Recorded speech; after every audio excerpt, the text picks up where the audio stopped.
One. Good morning, Second Civics viewers. This is Friggity Frank Gallo with Clout, Part 2. Clout was the most popular Second Civics video ever, due in no small part to the fact that it was the first Second Civics video in which I invited guests on that wasn't just Ethan, who is a fellow YouTuber. In that video, I said something about Clout growing exponentially. Clout grows exponentially. However, Clout really isn't the only thing that grows exponentially. In fact, many things grow exponentially, and that is what this video is to talk about. In fact, Clout doesn't actually grow exponentially at all. It grows something else. So back in the first Clout video, I drew the graph of Clout over time like this. It doesn't actually look like this. It looks a little bit more like this. And actually, as a matter of fact, the new Clout you get in every stage of Clout doesn't look like this even at all. It looks like this. And this key shape, the amount of new Clout that you get every single interval of time, is actually, this is the key concept of today. This shape is what I talk about when I say other things have the same graph as Clout. In fact, a lot of people refer to this as kind of a viral distribution, because think about it. A viral video will start off with not many views, and then it'll get a lot of views and then no one cares about it anymore. But I guess there's a virus that's in the news all the time. What does that have to do with anything? Well, as it turns out, Corona has a hell of a lot to do with this. It started off as a kind of ignorable disease, like no one really cared about it in like February or March. And now we're over here, we're in this area over here, we're in the spike.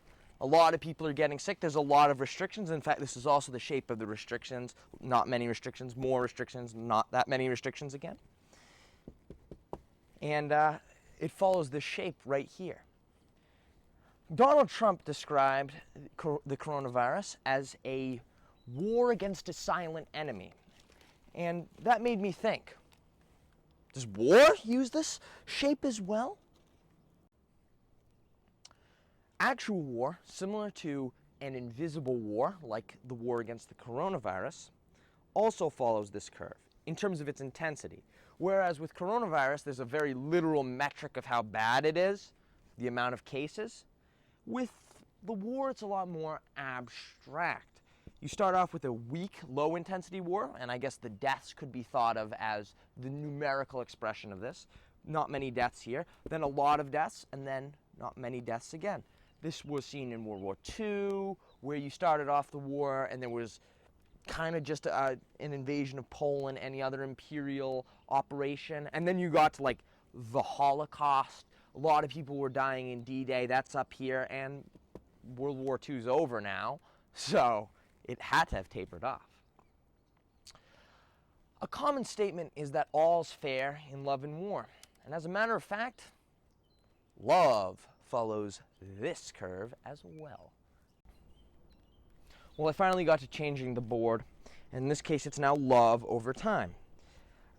This is a lot more controversial of a topic, so get prepared, sit in your seat, and don't pay attention to what I'm saying. So a lot of people start to think of, you start off when you love a person, and you don't really love them very much. They're just your friend or whatever. Then you rapidly get more and more and more and more love,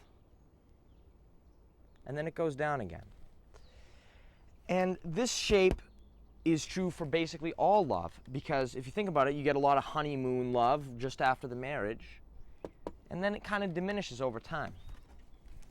In fact, all conflicts and all friendships follow the same basic pattern. It's kind of a sad thing, or a happy thing, depending on the context. The brilliant Albert Camus talked about it in his book, The Plague, which is a book about a plague. Which brings us back to coronavirus. Yeah, I don't like that mask. It's pretty itchy. Everyone knows about coronavirus, and since everyone's going to the mathematicians now, a lot of people are wondering what actual math that they're using. Well, this disgustingly terrible equation here is actually an equation that, when you edit the variables to be correct, will describe the evolution of a disease over time. It's that bell curve shape that you might know from statistics class. This bell curve basically determines how stuff starts off really small, gets slow quickly, and then it gets really fast quickly, and then it goes down again. It's the Clout function, and it's the function of how war works, and it's the function of coronavirus. It's all of those things, and I will put a link to this graph in the description, because of course. Someone has decided to call the Second Civics YouTube channel. We have a phone in. The man himself, Elliot Bean. Oh. It's taking a second. Yo. Here he is. Hello, Elliot. Hi. You're on camera right now. I'm on camera? Yes, you're on camera. What the heck? I don't see it. How do you feel about Clout being graphed in Desmos?